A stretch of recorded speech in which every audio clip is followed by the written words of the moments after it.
Skillful Means. Bonjour et bienvenue dans Skillful Means. Bonjour Kamal, Bonjour bonjour à Jérôme. tous. Alors ben voilà, alors format nouveau, exclusif, en vidéo. On voulait vous partager quelque chose de super important, Jérôme. Ça fait longtemps qu'on en parle, on en faisait des conférences, mais on veut vraiment vous partager cette expérience de E.T. à Stranger Things. Qu'est-ce qui a vraiment changé? Sous ce titre un peu cool, qu'est-ce qu'on veut raconter, Jérôme, aujourd'hui avec les gens qui nous écoutent? Eh bien en fait, on va essayer, donc tout dans Skillful Means, on essaye tout le temps de vous expliquer un petit peu les changements du digital, ce que le digital a apporté comme changement dans le monde. Et ici, on va aborder dans cette émission les changements qui ont été apportés entre les années 80 et aujourd'hui, comment la production du visuel a évolué, comment elle a changé et comment le digital a amené à aider, accompagner ces transformations, mais aussi parfois complètement bouleverser certaines approches, certaines idées, certaines visions des choses. Donc, et prendre ces deux exemples, E.T. et Stranger Things, c'est vraiment quelque chose de très marquant parce que les gens généralement savent de quoi on parle. C'est deux exemples très forts. Il y a un film qui est un film marquant pour toute une génération qui a été fait de manière quasiment artisanale. Et de l'autre côté, un produit qui est très marquant aussi pour pas mal de gens et pour, on l'espère en tout cas pour les générations à venir, mais qui a été fait d'une manière totalement différente. Et donc l'idée, c'est que nous allons voyager dans le temps. On va commencer pour vous comprendre et un petit peu analyser cette histoire. Elle commence dans les années 80. Marty! Oui, let's go to the 80s. On va dans les 80s Et il y a un élément incroyable dans les 80s, c'est ce qu'on appelle le vidéoclub que nous avons tous connu. Fini cette époque où on devait rendre des VHS, les rembobiner sous peine d'avoir une amende et de découvrir un tas de films incroyables sur base des couvertures, sur base de la suggestion du manager de ce vidéoclub ou d'un de vos potes. Les 80s, en fait, c'est vraiment marqué par, on va dire qu'il y a un son qui détermine les 80s et c'est ce son-là. Le son d'un magnétoscope quand on glisse la cassette à l'intérieur du magnétoscope. Et c'est vraiment quelque chose de très important parce que c'est comme ça, quelque part, que le cinéma est passé de la salle. Il y avait déjà la télévision, mais tout d'un coup, en fait, on pouvait avoir les films à la maison, les posséder chez soi, parce que la télévision, en fait, il fallait attendre le moment où c'était diffusé. Et là, tout d'un coup, on pouvait avoir le film et pouvoir le revoir et le revoir encore et encore. Jusqu'à user la bande magnétique. Il faut savoir que dans une époque de l'analogique, et donc l'utilisation d'un support fait qu'il y a de l'usure, un petit peu comme la pellicule au cinéma.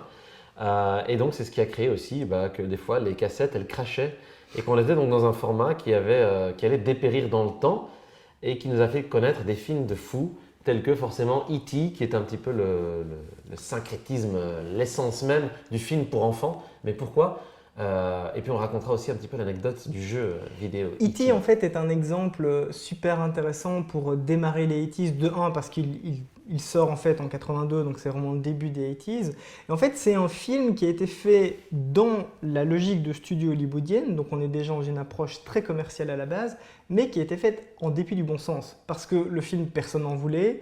À l'époque, donc Spielberg essaye d'imposer son histoire avec un petit extraterrestre qui vient visiter une famille américaine moyenne. Tout le monde lui dit attention, ça va pas marcher du tout. Tu parles du migrant du coin de la rue qui vient te visiter et qu'il faut accueillir gentiment. Exact. Et je pense qu'à notre époque aussi, ce serait difficile de le faire passer. Et donc en fait, le truc c'est que il s'est battu en fait pour pousser le film. Et ce petit film, qui n'est pas un gros budget, qui n'est pas un truc destiné à devenir un blockbuster, a eu un succès considérable parce qu'il arrivait à toucher les gens. Mais en fait, ça a été fait vraiment de manière très artisanale. Ça a été fait sans se dire, ok, il y a une réflexion marketing derrière, etc. Malgré le fait que c'était dans un système hollywoodien, malgré le fait que ça a été produit par Universal. Et en fait, à l'époque, Spielberg s'entoure de débutants parce que les personnes aguerries dans le métier ne veulent pas l'accompagner. Et c'est là qu'il met en place donc une certaine personne qu'on connaît très bien aujourd'hui qui s'appelle Kathleen Kennedy, qui est devenue une des plus grosses productrices d'Hollywood, pas grosse physiquement, mais je veux dire au niveau de son impact. Et qui est aussi devenue actuellement la personne la plus trollée sur Internet, mais c'est un autre débat pour un autre jour. C'est autre chose. Mais disons qu'en fait, Kathleen Kennedy, en fait, elle démarre avec E.T. À la base, c'était simplement une assistante de prod, donc elle avait aucune expérience. Mais elle, par contre, elle lui a dit, écoute, ton projet, je sens que ça peut marcher, il y a un feeling, il y a quelque chose qui se passe, j'ai envie de t'accompagner. Et c'est comme ça qu'elle est devenue l'une des productrices les plus célèbres d'Hollywood en acceptant de faire ce petit film un petit peu qui au début, ça présente juste. On arrive dans les années 80, le pouvoir à l'enfance, le pouvoir d'achat, le niveau de vie augmente par rapport, on vient quand même d'une deuxième guerre mondiale, années 50, fin des années Ça fait un petit 50. temps quand même. Hein. Et les enfants ont grandi, sont devenus des adolescents, des post-adolescents, dont certains ont eu des enfants. Et donc voilà, on est dans une ère où on consomme, on est dans un ultralibéralisme, on peut le dire. La dérivée de ce film, ça a été justement le jeu vidéo E.T., Atari, bon, c'est l'objet d'un autre débat, qui a créé la faillite de la firme Atari. On voyait des BMX, E.T.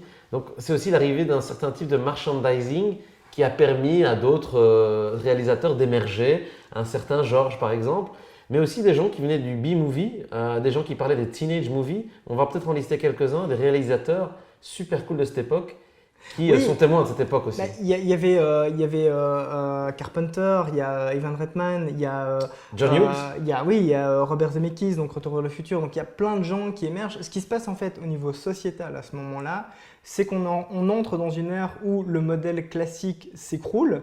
Donc tu parlais des jeux vidéo. En fait, ce qui s'est passé, c'est que Une grosse crise, une des premières. Ça, c'est l'histoire d'E.T., mais un des premiers trucs, c'est que les familles se sont splittées. Donc, E.T. raconte aussi l'histoire d'un divorce. C'est aussi ça le thème central. Spielberg en a souffert étant plus petit. Et donc, le truc, c'est que ça commence à mettre en scène ces situations-là. Et les jeux vidéo, en fait, sont arrivés à ce moment-là. Les Game & Watch, c'était quoi? C'était une manière de faire en sorte que les gamins puissent rester tranquilles à l'arrière de la voiture quand on les déplace du papa à la maman.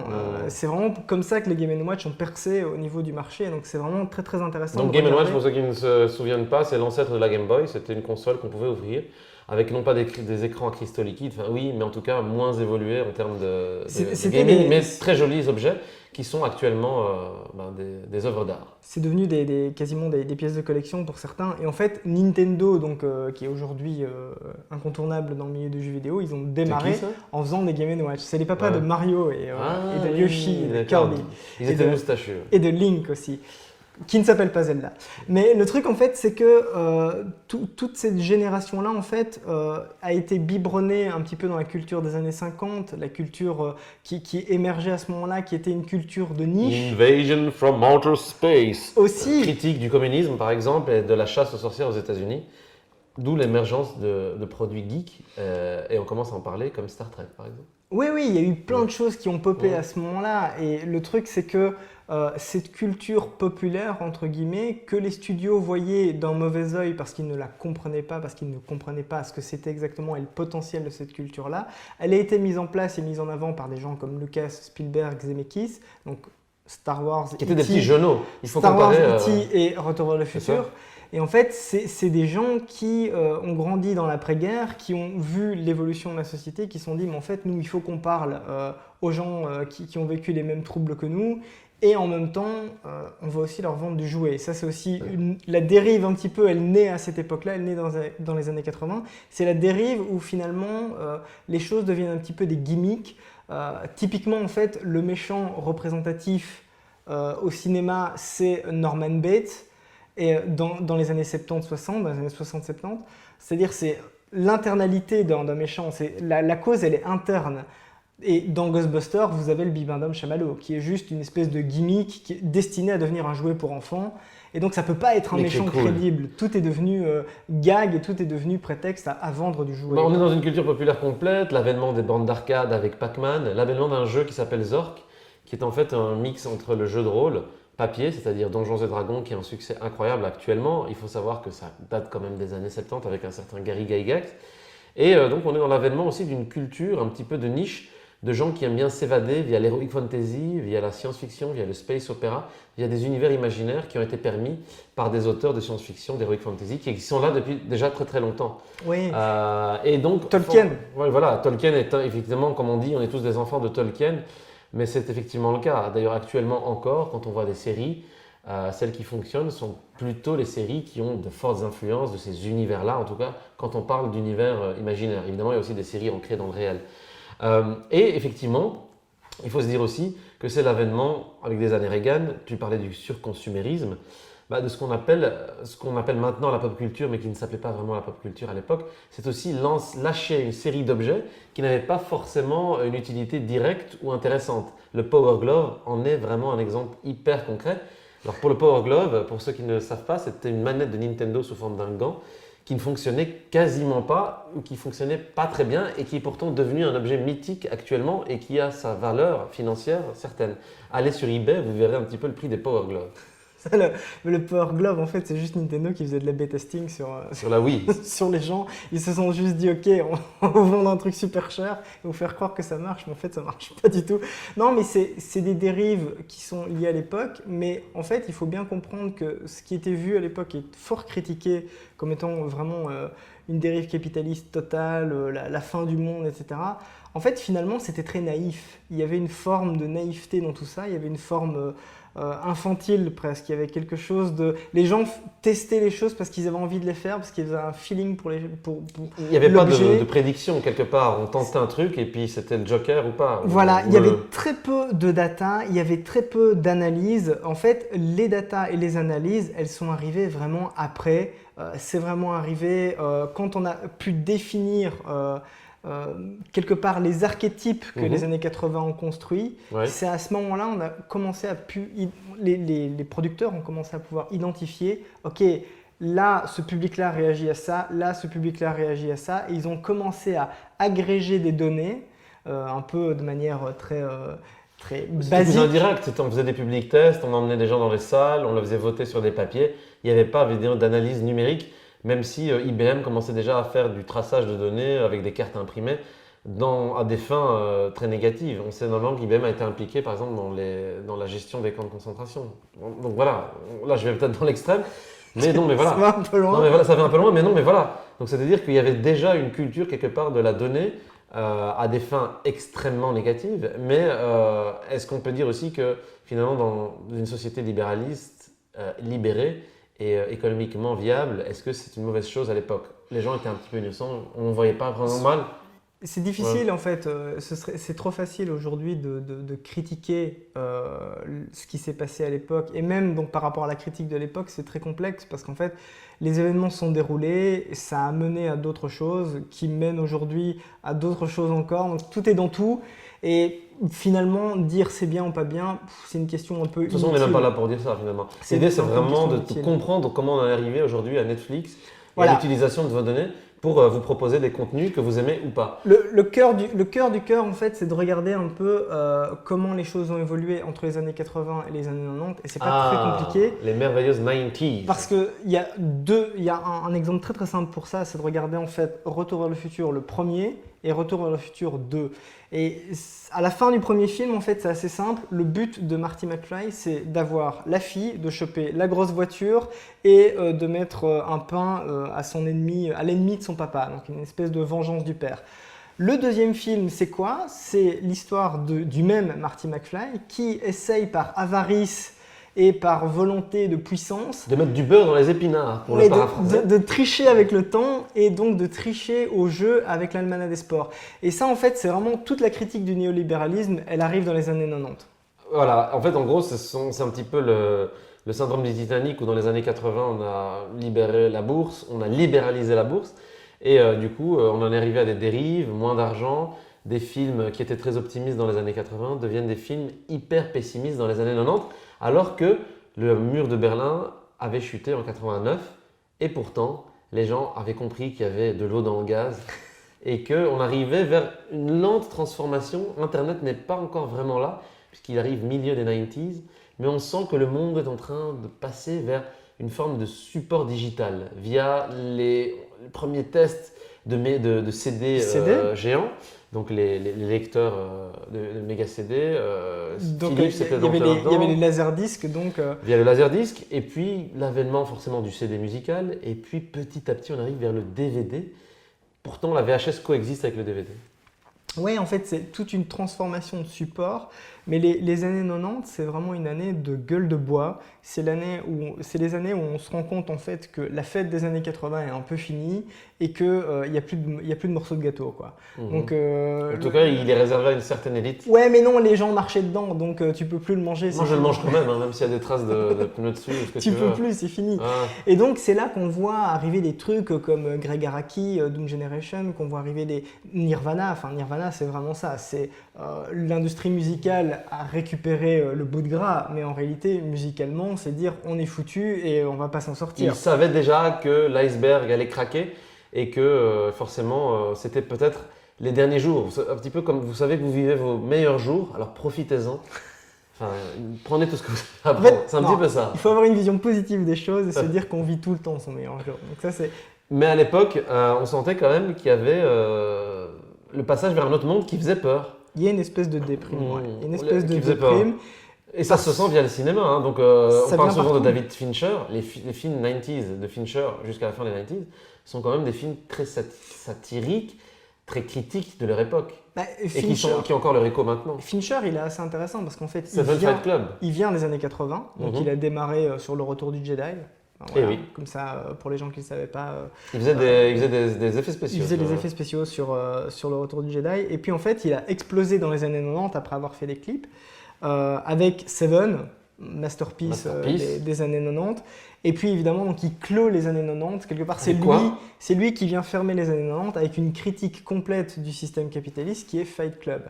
Et en fait, dans les années 90, on passe tout petit à petit d'une époque où, quelque part, on est encore très naïf dans son approche, à quelque chose de beaucoup plus travaillé. Donc, dans les années 80, vous aviez les Goonies ou des films comme Breakfast Club. Mais dans les années 90, vous commencez à avoir des Home Alone, Chérie, j'ai rétréci les gosses, etc. Clueless. Clueless, we are young, we got teeth. C'est-à-dire qu'à ce moment-là, en fait, Alicia Silverstone, Oui. qui a complètement disparu de. C'est normal de nos parce jours. qu'en fait, à ce moment-là, on va faire en sorte de généraliser le produit jetable. C'est-à-dire que les acteurs stars, les enfants stars ont toujours été problématiques dans toute l'histoire du cinéma. Dans les années 80, il y a eu une percée des enfants stars et on a eu toute une dérive comme ça avec des gens qui ont sombré dans la drogue, les problèmes d'alcoolisme, etc. D'ailleurs, il y en a qui sont revenus 30 ou 40 ans plus tard. Josh Brolin est un exemple C'est d'acteur vrai. qui avait été complètement oublié dans les 90s, 2000 Cramé. et qui maintenant, Josh Brolin, est un acteur super bankable. Il est Maintenant, devenu, il est- il est quasiment triple A, on peut le dire. hein. C'est Thanos. Tu le donc, mets dans ton, c'est Thanos.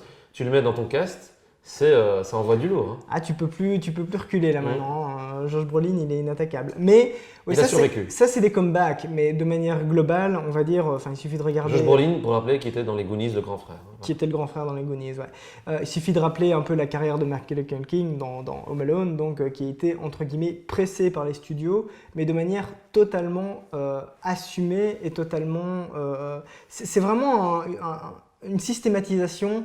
On va presser les gens jusqu'à terminer les licences. Et c'est comme ça qu'en fait, on va commencer à créer de la licence à tour de bras. Alors, De il y a- la franchise, comme on dit maintenant, ou de l'IP, de la propriété intellectuelle. À l'époque, on parlait de licences, donc il y avait évidemment, alors il y a des très bonnes licences, il y a Terminator, il y a Addams Family, il y a Men in Black, donc ça c'est des licences qui marchent et qui sont entre guillemets de qualité. Ça ne veut pas dire est-ce que c'est du grand cinéma ou quoi que ce soit, mais en tout cas on peut dire que c'est encore agréable à regarder. Oui, très agréable. Il y a des choses plus compliquées que ça à regarder. Et en fait, ça, c'est les années 90. C'est à ce moment-là on se rend compte qu'en fait, il y a moyen d'essayer de commencer à drainer quelque chose. Dans les années 90, il y a aussi un acteur qui arrive sur le marché et qui s'appelle Netflix. Alors ça, Oui, les gens ne savent pas. Que faisait Netflix à ses débuts? Ce n'était pas forcément une plateforme de streaming, puisque Internet est encore très récent.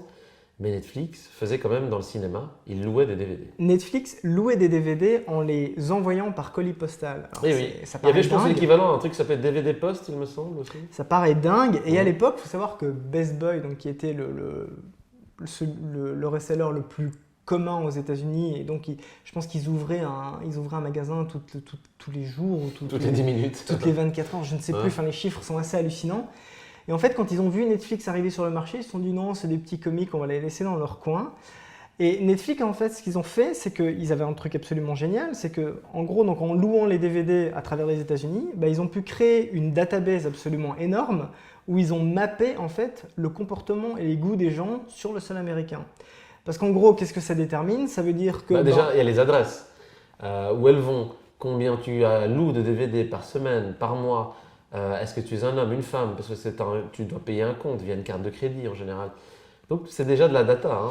en fait, ils ont vraiment Ils ont mappé, comme tu le dis. Ils ont capitalisé en se disant ok, nous on va établir une carte de comment les gens consomment le cinéma et donc en fait on va promouvoir par exemple Chuck Norris plus facile. Je vais faire un truc hyper caricatural parce que je connais pas exactement les vrais chiffres de Netflix, mais on va dire que on va caricaturer de manière grossière. Les hommes au Texas consomment du Chuck Norris, les femmes à New York consomment des films d'auteur. Et donc en gros, Du ils vont Woody dire- Allen, par exemple, aussi.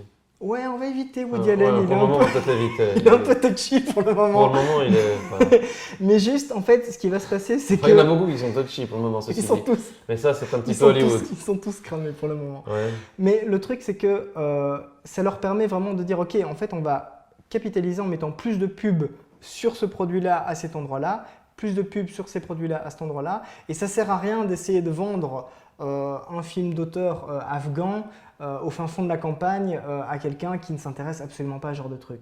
Et ça, c'est très caricatural et c'est pas tout à fait vrai. Il faut Oui, regarder. parce qu'effectivement, il y a des gens dans la campagne qui aimeront peut-être des films afghans et des gens en ville qui vont vouloir regarder des films de Steven Seagal. Même si j'adore Steven Seagal parce qu'il est, je pense, 5 ou 6e Très dan drôle.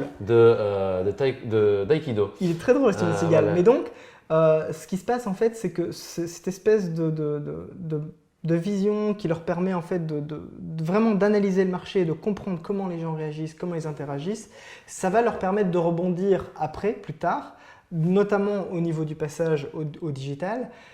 Et c'est quelque chose que la plupart des studios qui étaient restés sur l'analogique n'ont pas su prendre en compte, ils n'ont pas su saisir la balle au bon, ils n'ont pas su passer de camp. En fait, on peut dire que nous sommes un petit peu les enfants de la course relais, c'est-à-dire qu'on a pris le témoin des années 80 analogiques pour passer dans les années 90 où on s'est fait mal au genou, on s'est relevé et on a donné le témoin pour aller vers les millennials et les 2000. Et il y a des réalisateurs en fait qui sont issus de cette époque-là, donc fin 90s, qui ont gobé un petit peu ce qui se faisait dans les 80s.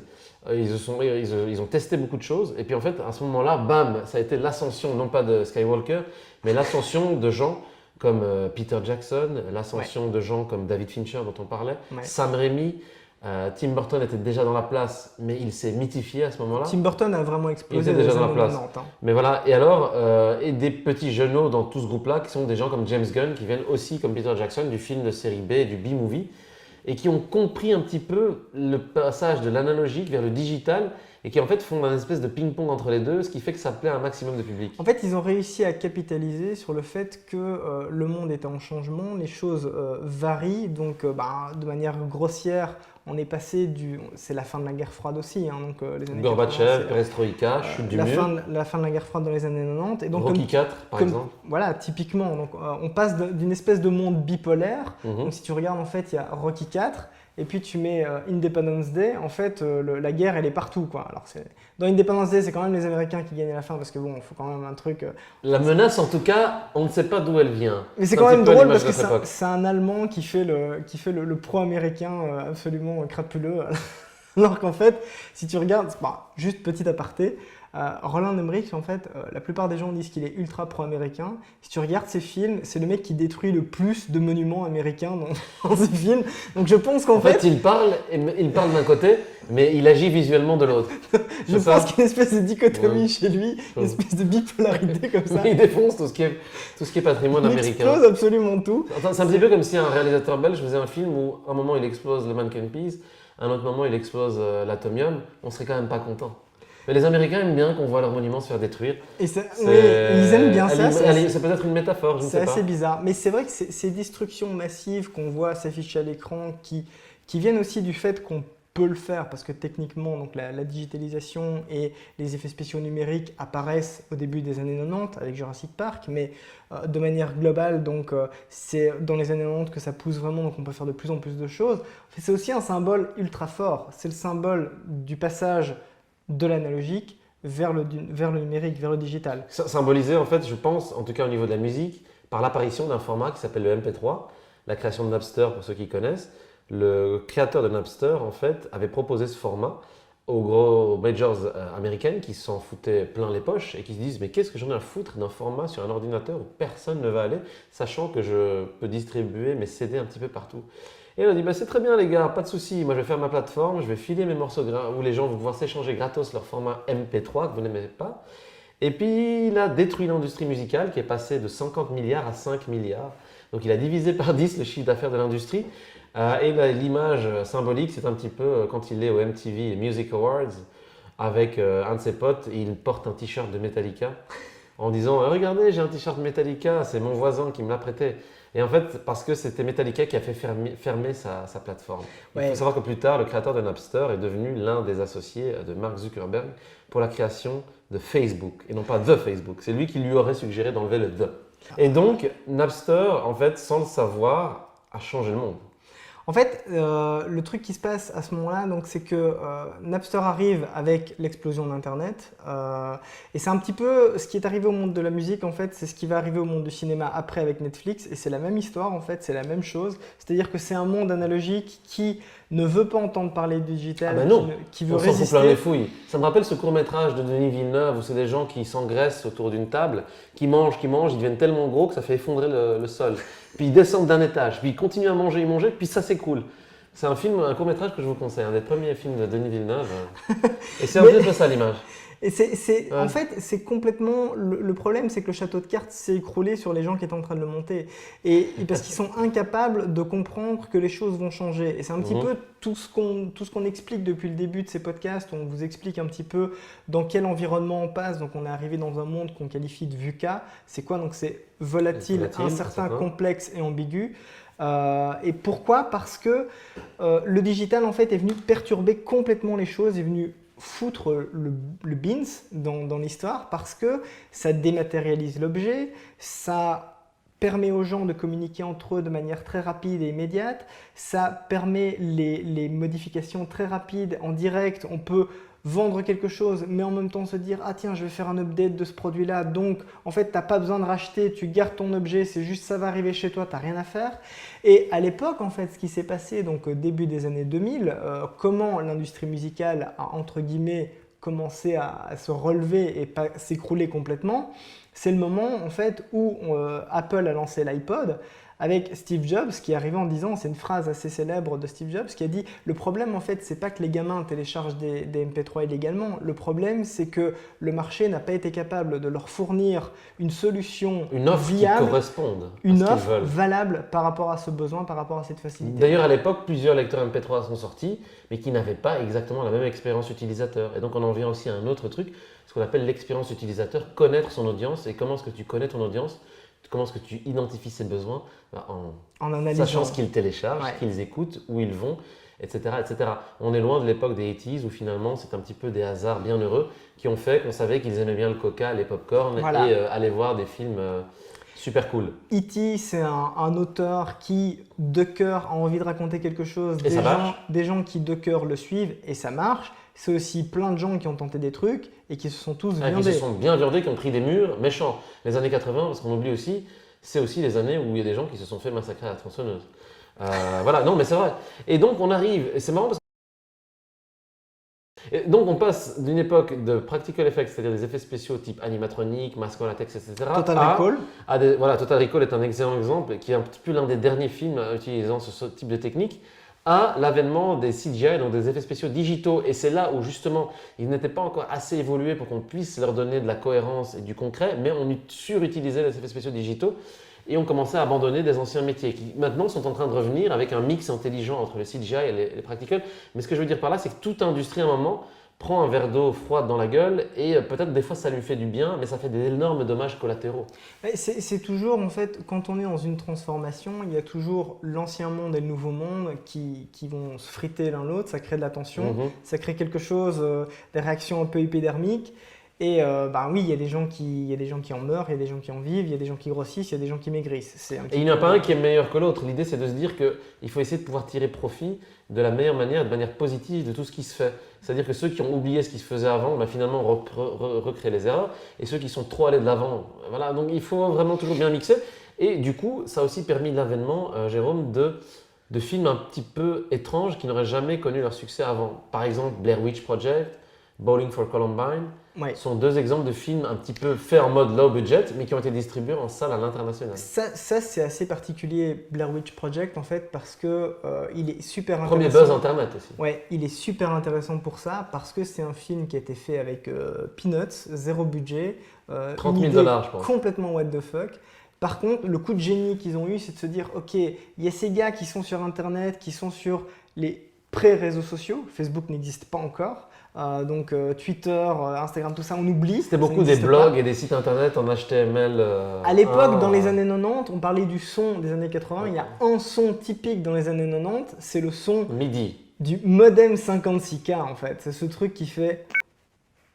Tu vois ce son que t'entends quand tu branches, Ouais, c'était quand tu cool. branches ton C'était modem. cool. Mais en fait, j'ai trouvé assez agréable ce son. En fait. Je sais pas, il était cool. Et en Tout fait, aussi agréable que justement le son dont je parlais, le son MIDI, qui était un petit peu un son un petit peu compressé de. et ça permet en fait l'explosion des connexions entre les gens. C'est ce qu'on racontait un petit peu avec Napster, etc. Mais Blair Witch Project va vraiment profiter de ça en se disant, en fait, nous, on va vendre notre film comme si c'était une histoire vraie, comme si c'était quelque chose qui est vraiment arrivé. Il y a vraiment des ados qui se sont perdus dans la forêt de Blair Witch. En fait, c'est un procédé qui a strictement rien de neuf, puisque quand tu regardes Cannibal Holocaust dans les années 70, ils ont déjà fait ça. Mhm. Le truc, c'est que ça a pris une proportion et une ampleur folle parce que les gens ont partagé l'information entre eux. Mhm. C'est-à-dire que c'est plus les... Et ça aussi, c'est un autre gros changement. Il y a énormément de changements dans les années 90, mais c'est un autre gros changement, c'est que la source d'information, elle est plus unique. La source d'information, elle est entre les gens. Avant, en fait, c'était très C'est simple. l'ancêtre du blockchain, on peut dire ça comme ça. Je suis, à peu près, oui. Je suis le média source et je répartis toutes mes connaissances vers les Et gens. du coup, mes connaissances je ne sont push. plus fermées au sein même d'une seule et même personne. En fait, mes connaissances sont telles l'hydre, lorsqu'on lui coupe la tête, il y a 3 têtes qui repoussent. Exactement. Et le donc, truc, on est dans une ère où finalement, dans plein partage, le savoir se diffuse, même les techniques cinématographiques se diffusent, n'importe qui peut faire un film. Les premiers qui ont osé ont réussi, en tout cas, à se démarquer. Et c'est toujours le principe. Plus on commence tôt quelque chose que personne n'a fait, plus on a de succès. Donc maintenant, quelqu'un qui ferait son film amateur avec un iPhone aurait beaucoup moins de succès que le premier mec qui a fait un film avec son iPhone. Ça va devenir compliqué de se démarquer en voulant faire quelque chose qui a déjà été fait, juste sur En cette soi-disant, idée-là. disruptant quelque chose qui a déjà été disrupté. Il faut amener d'autres choses et d'autres idées. Ça, c'est typique parce qu'en fait, on est dans un environnement qui est complètement changeant. La particularité, en fait, c'est vraiment que l'image que vous regardez quand vous regardez Napster, quand vous regardez la communication qui est une première communication 360 sur Blair Witch, où vraiment on va répartir les choses, c'est les gens qui vont communiquer entre eux. C'est l'ancêtre de Suicide Squad au niveau de la communication sur les réseaux sociaux, c'est vrai. Suicide Squad, film qui n'est pas. Mais ça, c'est les réussite marketeurs critique, qui l'ont vendu. mais le marketing, en fait, a été tout aussi fort. Sauf que Blair Witch, forcément, il y a un résultat concret Il y a derrière. personne qui a voulu volontairement vendre Suicide Squad. Je ne sais pas. Je pense que c'était purement le marketeur qui se sont dit ok, on va faire une OP super intéressante. Qui a fonctionné. Ah, ils ont Voilà un marché, exemple ils ont cartonné. Mais le truc en fait, c'est comment s'approprier les médias sociaux dans le cas de Suicide Squad. Non, la particularité, c'est vraiment que tu regardes toutes ces formes de nouveaux médias, en fait, leur particularité, c'est qu'elles sont entre les gens. Et c'est les gens qui partagent entre eux. Le streaming, en fait, c'est à peu près la même idée. Les serveurs partagés, c'est la même idée. C'est-à-dire que dans le monde analogique, un objet est unique et on peut éventuellement se le prêter. On se prêtait les VHS, on se prêtait les DVD. Et tu ne peux pas les dupliquer. En tout cas, si tu fais des copies, elles sont moins bonnes que les originales. Le digital, en fait, si tu fais une copie d'un MP3, bah, c'est la même qualité. C'est exactement Il n'y a pas la de même perte de chose. qualité. Et surtout, c'est accessible partout, tout le temps, pour tout le monde. Et ça, c'est quelque chose Et qui est dématérialisé, donc complètement on ne perturbant. possède plus la musique. En fait, on la loue quelque part. Exactement. Comme on loue le Ça- monde. Mais ça, Finalement, nous sommes que les locataires de cette planète. Quelle belle métaphore. c'est l'inverse de Napster. Voilà. Donc Napster, c'était vraiment partagé entre vous, mais à partir du moment où un petit malin comme Steve Jobs s'est dit, mais en fait, il y a un business à se faire là-bas, Ah. lui il s'est rendu compte qu'en fait, non, les gars, vous allez payer votre morceau 99 cents. Et donc ça, c'était la grande tagline pour essayer d'attirer les gens. Donc regardez, ça coûte pas cher. En réalité, ça coûte très cher parce que tu n'as plus rien à toi. Tu ne fais que louer. Tu ne fais que louer des espaces et des serveurs, et ça crée d'autres problématiques. Le jour où des serveurs crash, explosent, machin, bah, on perd peut-être des contenus qu'on aimait, ses playlists, sa data, son truc. Donc en fait, on est devenu nous-mêmes en fait, nos propres esclaves, puisqu'en vendant nos données, en fait, on les loue à quelqu'un qui nous reloue nous-mêmes ses propres données. Donc ça devient un espèce de monde très Ça, bizarre. Ça, c'est l'avènement de Google. Où, C'est en fait c'est l'allégorie du maître et de l'esclave. En philosophie, pour ceux qui veulent se faire refaire de la philo, c'est un petit peu important. Mais ce qui est très important aussi à cette époque-là, c'est qu'on n'arrête pas de parler de digital, de machin, mais il reste quand même un cinéma dit mainstream, populaire, qui allie populaire et grand succès. C'est par exemple un mec comme Nolan qui Ce débarque à ce moment-là. Ce Chris sera Nolan. toujours le cas. Mhm. Ce sera toujours le cas. Il y aura Donc, toujours des trucs. Donc c'est ça, l'idée c'est qu'on n'est pas en train de dire qu'il n'y aura pas de big star, que ce soit dans la musique, dans le cinéma, etc. Mais que la disruption a permis à un maximum de gens de vivre de revenus modestes, alors qu'à l'époque c'était peut-être entre les mains de peu de gens. Un Michael Jackson, un George Michael et un Freddie Mercury. Oui, il y aura toujours des trucs qualitatifs. La différence, c'est que à l'heure actuelle, un YouTuber peut avoir autant de succès que une star de la télé qui est présente depuis 25 ans. Et donc là où la star de la télé il a fallu passer par telle et telle échelle, le youtubeur il se confronte directement au public. C'est ça, on avait comparé dans un de nos podcasts justement ce mec qui avait cassé sa guitare dans un aéroport et qui était confronté au CEO de Delta Airlines et qui a dû lui serrer la main, sachant qu'un mec c'était juste un mec qui débarquait peut-être un hippie sur les routes. Et le mec qui a galéré pendant 20 ans de sa vie pour peut-être dégager et tuer des gens sur son chemin pour arriver CEO. Et c'est la confrontation de ces deux mondes qui se serrent la main. Bah parce que, You broke my guitar. Allez voir sur YouTube, vous verrez. Parce qu'un message sur Twitter peut avoir autant de dégâts que une opération judiciaire collective, donc où on aurait 1000 personnes qui se mettraient à attaquer la compagnie aérienne pour mauvaise utilisation, mauvaise gestion des bagages, etc. En fait, là, il y a un mec qui a eu sa guitare cassée et ça a autant d'impact parce qu'il a été répercuté partout sur Twitter. C'est assez terrible pour les gens qui sont encore accrochés à l'ancien monde. C'est assez difficile pour eux, ils ont du mal à le comprendre. L'ancien monde n'est plus, comme dans Le Seigneur des Anneaux. C'est un petit peu aussi ça que Tolkien racontait déjà à l'époque. C'est vrai. Et ça, c'est aussi, donc la nouvelle ère aussi nous amène, en fait, de la maturation, c'est-à-dire les années 80, on a été des enfants, on a grandi, on est devenus des adultes, on a eu des enfants, et donc des marketeurs tout aussi cool que Steve Jobs se sont dit on va créer un concept qui s'appelle la nostalgie ou les nostalgeeks. Qu'est-ce que c'est que ça, Jérôme?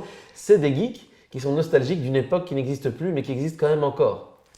En fait, c'est juste que les gens, en analysant un petit peu tout ce que vous faites et tout ce que vous dites, donc par exemple sur Twitter, donc ce petit son de Twitter, ce petit hashtag, le petit son de Twitter typique, quand vous partagez des choses, il y a toujours des gens qui vous regardent, qui vous observent. On parlait de Google, Google typiquement observe tout ce que vous faites. D'ailleurs, en ce moment, ils sont en train de tracer tout ce qu'on raconte. Absolument tout. Voilà. Ils savent tout.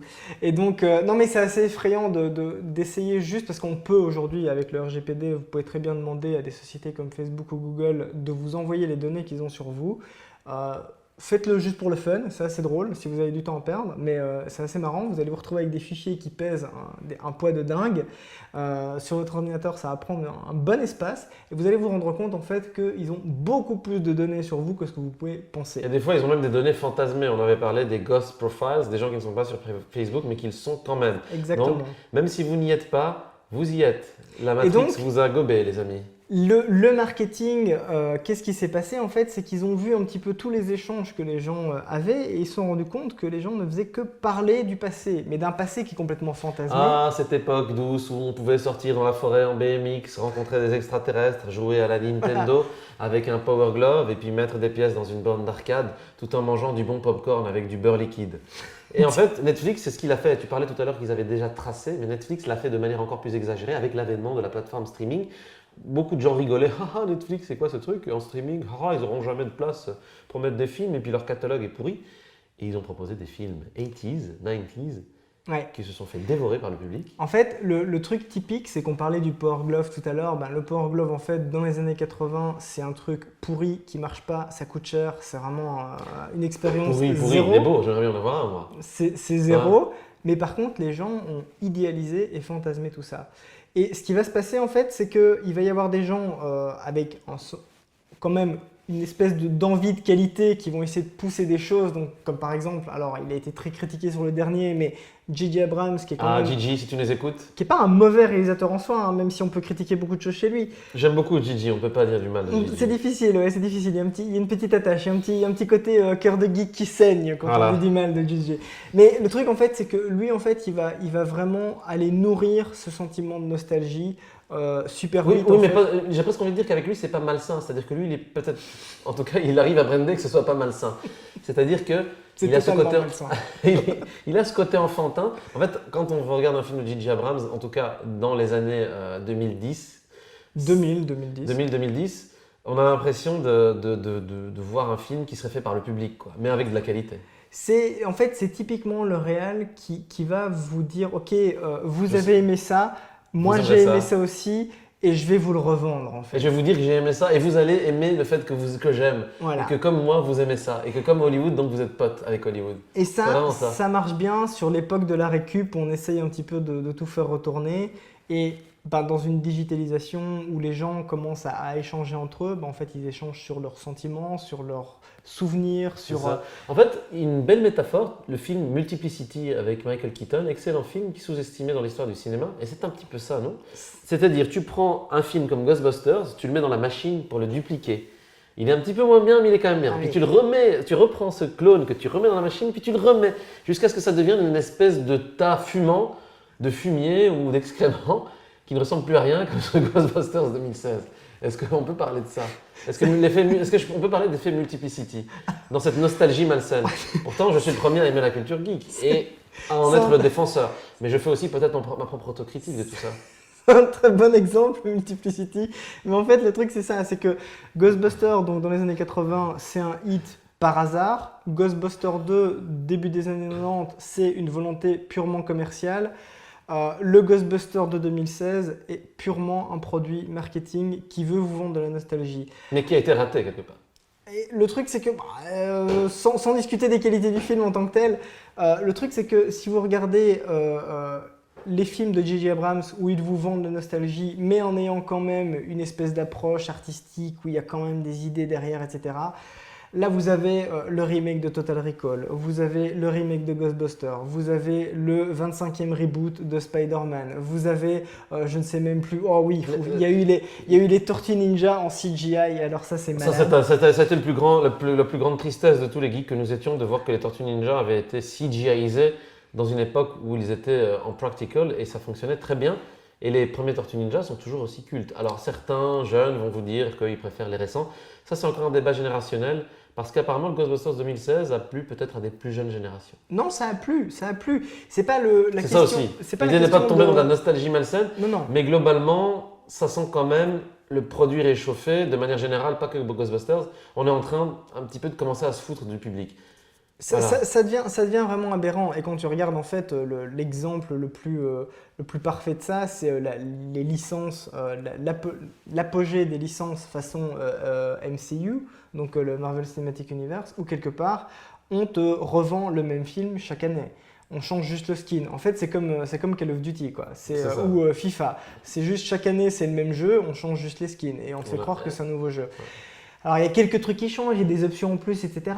Mais il y a quand même un moment où tu dis... Oui, il y a mais... quand même Thanos, c'est quand même une belle grosse option en plus. Oui, Que d'accord. tu as payé un petit peu comme quand tu rachètes ton personnage sur Street Fighter. Mais tu te dis, pourquoi c'est pas vendu sous forme d'add-on et que je le paye la moitié du prix normal, par exemple, tu Voilà vois, un business enfin, model qui serait intéressant. Ce serait intéressant. Télécharge Thanos dans Iron Man 1, même s'il n'y était pas. Voilà un truc, un concept intéressant. Mais donc là, justement, on arrive à un autre truc, c'est que les fans, en quelque part, sont des gens intelligents, c'est une fandom cool, et donc l'avènement d'Internet, tu parlais, a créé le blockchain, le partage des données, etc.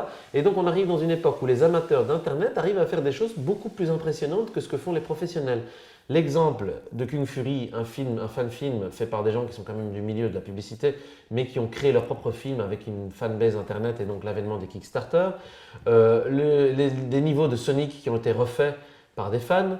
Récemment, The Irishman, un mec en 5 jours sur YouTube a fait des effets de rajeunissement meilleurs que des grosses boîtes de post-prod, etc., etc. Des exemples à profusion. Dans les conventions, on voit des cosplayers qui font des costumes plus impressionnants que des costumes de cinéma. Donc, on est dans un mélange de genres et dans une perte de repères. Il y a plein de choses intéressantes qui se passent un peu partout. Le truc, c'est que évidemment, Internet a popularisé le fait de pouvoir créer son propre média et de le diffuser. Donc, si tu fais de la musique maintenant, crée ton morceau, mets-le sur SoundCloud et tu peux déjà toucher les gens. Mais paye beaucoup d'ads aussi, mais bon, ça, c'est un autre débat. Ça, c'est autre chose. Tu veux créer de la vidéo, tu la mets sur YouTube, sur Vimeo, où tu veux. Tu diffuses, tu veux lancer ton blog, tu peux te lancer sur Facebook, tu peux lancer un blog à part. Enfin, tout aujourd'hui est devenu totalement accessible à tout le monde. Il y a des choses très qualitatives, il y a des choses beaucoup moins qualitatives, mais en fait, quelque part… C'est la loi de la vie, c'est le c'est-à-dire flux. qu'il y a tout et en fait, le fait que les gens s'inspirent en regardant des choses qui existent, eux-mêmes le font, ça devient bien, etc., etc. Donc l'information des données dans les années 80 était très limitée, donc les gens qui faisaient du cosplay, il y en avait, mais ils étaient très peu à partager leur savoir. Bien sûr. Dans les années 2010, ce qui va vraiment marquer le changement, c'est l'arrivée de Netflix, vraiment donc, Qui devient un mastodonte à ce devient moment-là, mondial. qui propose du contenu de grosse qualité avec cet exemple du big data dont on parle souvent dans les anciens podcasts, qui est par exemple avec notre ami Kevin Spacey et la série David Fincher. Il est plus ami de beaucoup de monde aujourd'hui parce que lui aussi il est passé par #MeToo. Voilà, mais entre-temps, House of Cards a été à un moment une série qui a eu un succès incroyable, issue du big data. L'idée de House of Cards, en fait, c'est juste que Netflix, donc comme ils analysent les données de tout le monde, et donc ils ont lancé une plateforme de streaming, c'est-à-dire qu'ils n'envoient plus les DVD chez les gens maintenant, donc les gens peuvent avoir le film directement chez eux via leur connexion Internet. Et ce qu'ils ont fait, en fait, tout simplement, c'est d'analyser ce que les gens regardaient. Ils se sont rendus compte que les gens regardaient beaucoup du thriller politique, ils aimaient bien Kevin Spacey, ils aiment bien David Fincher, donc ils se sont dit ok, en fait ça c'est plutôt bankable, c'est plutôt ce que les gens ont envie de regarder. Donc ils ont été contacter David Fincher, ils lui ont dit ok, alors nous on a l'équation elle est simple, il y a toi, il y a Kevin Spacey, il y a un truc politique. Et beaucoup de cash aussi. Et on a du cash.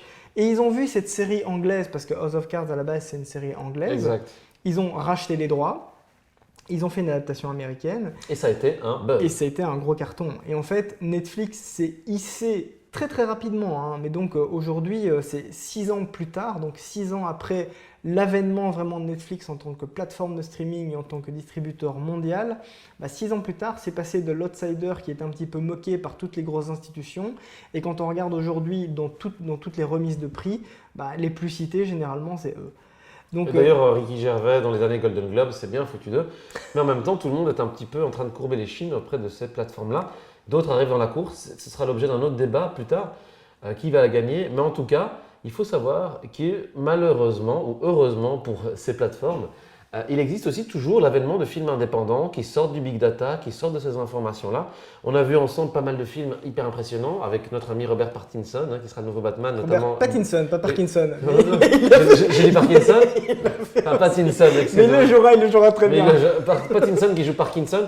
Bon, on le voit d'ailleurs jouer un gardien de phare dans un film actuellement. Mais c'est surtout Good Time, qui est un film qui sort des sentiers battus avec cette grosse star d'Hollywood. Il y a eu Green Room qu'on a découvert ensemble avec le regretté Anton Yelchin.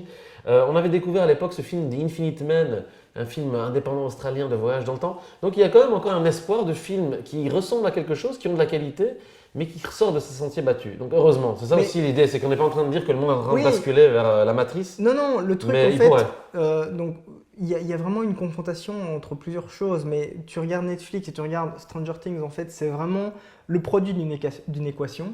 Ça n'enlève rien à la qualité des auteurs. Oui, Stranger Things est incroyable parce qu'on est en train de critiquer. Les gens critiquent beaucoup. Ouais, Stranger Things, c'est une redite des années 80. Il y a quand même une histoire, un scénario, des personnages. Bien sûr. Donc, et avec une esthétique qui plaît, qui parle aux gens, qui leur rappelle leur enfance. Quelle personne sur Terre n'a pas envie de se souvenir de son enfance? Évidemment, un adulte qui a vécu une enfance horrible va vouloir se souvenir de ces moments dégueulasses. Mais de manière générale, dans un monde où les gens essaient d'être bienveillants les uns envers les autres, les gens aiment bien se souvenir de leur enfance. Disons que la plupart des gens ont vécu quelque chose, une enfance assez normale et ils sont plutôt contents de replonger là-dedans. Heureusement d'ailleurs, parce que sinon ce serait un peu compliqué. Enfin, en tout cas, on parle évidemment, tout ce qu'on a présenté ici, c'est... On parle de pays occidentaux ou de gens qui viennent de pays en voie de développement, mais qui ont eu un niveau de vie qui leur permettait d'accéder à tout ça. On n'est pas en train de vous parler évidemment des enfants qui n'ont évidemment même pas les moyens de se payer peut-être à manger ou si tu as grandi dans un pays en guerre, tu n'es pas concerné par tout ça. Oui, c'est ça. Voilà, évidemment, on est en train évidemment de s'ethnocentré, mais en même temps, la culture geek est une culture ethnocentrée.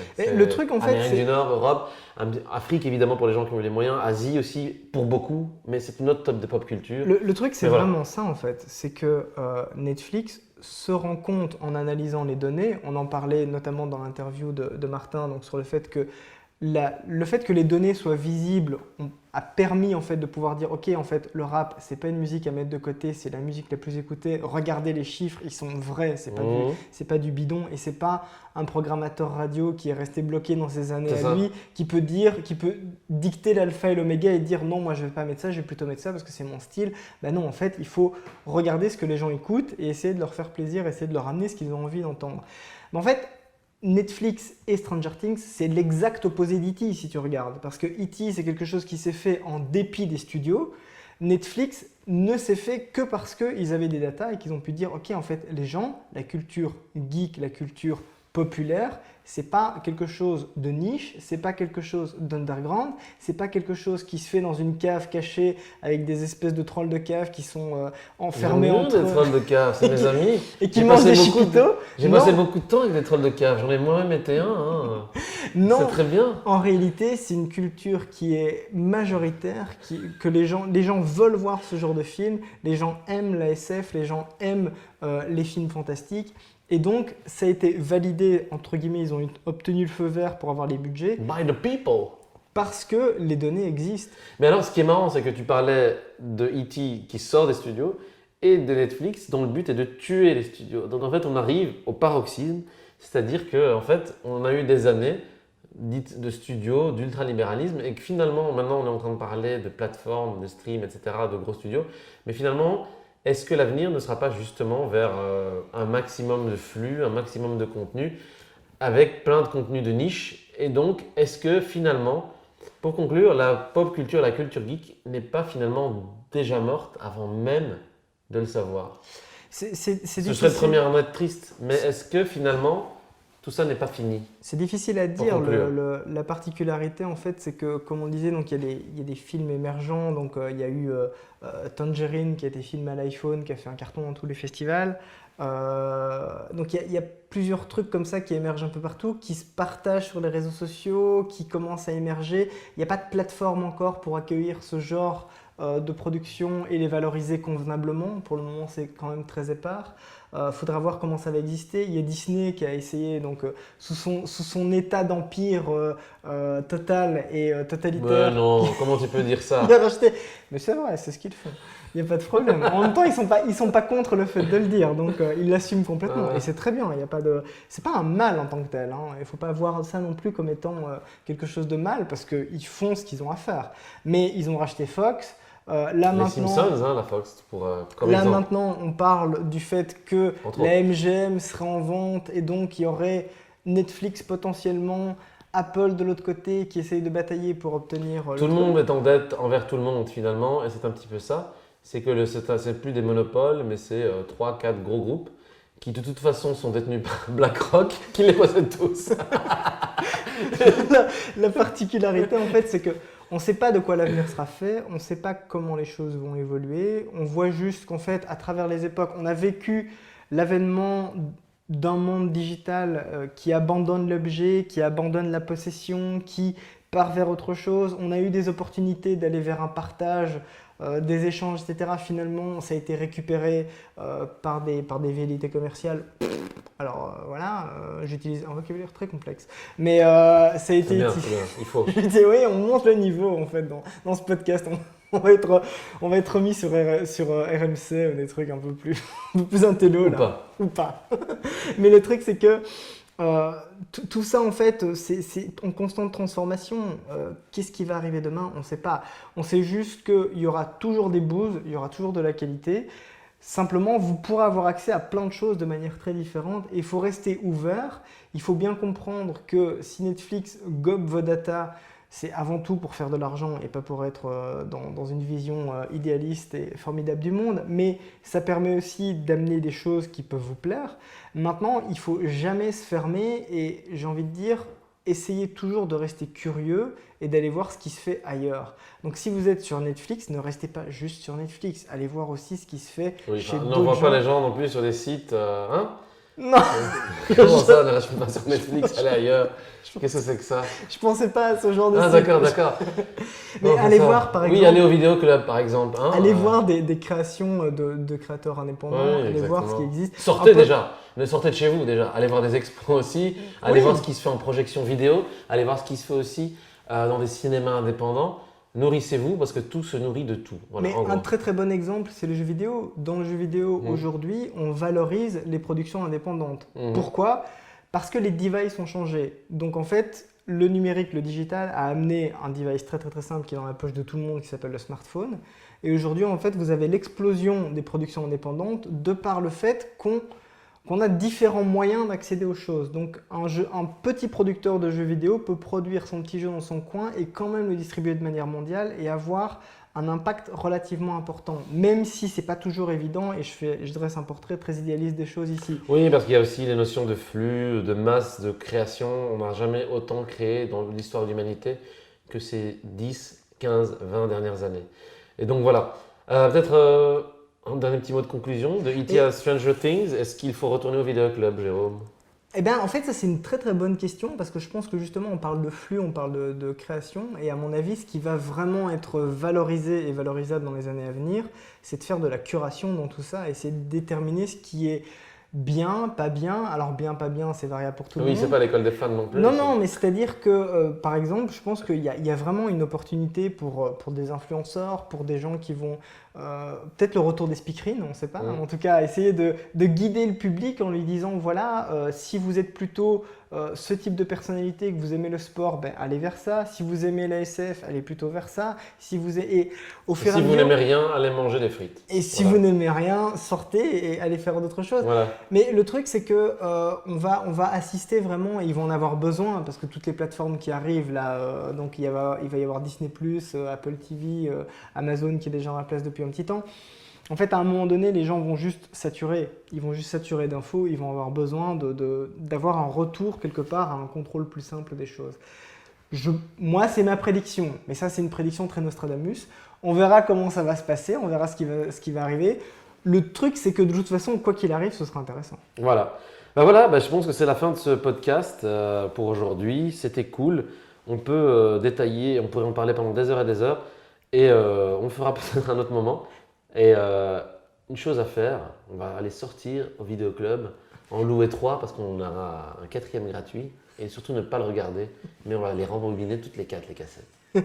Donc Voilà. sortez de chez vous, allez voir un maximum de choses, éclatez-vous. S'il y a des trucs que vous aimez, partagez-le. On est disponible désormais sur Spotify, on est disponible désormais sur Apple Podcast, on est disponible sur SoundCloud et bientôt donc en vidéo. Ça, c'est la petite nouveauté de cette nouvelle version de Skillful Means. Merci de nous avoir suivis. Au revoir Kamal. Ciao Jérôme. Salut, salut.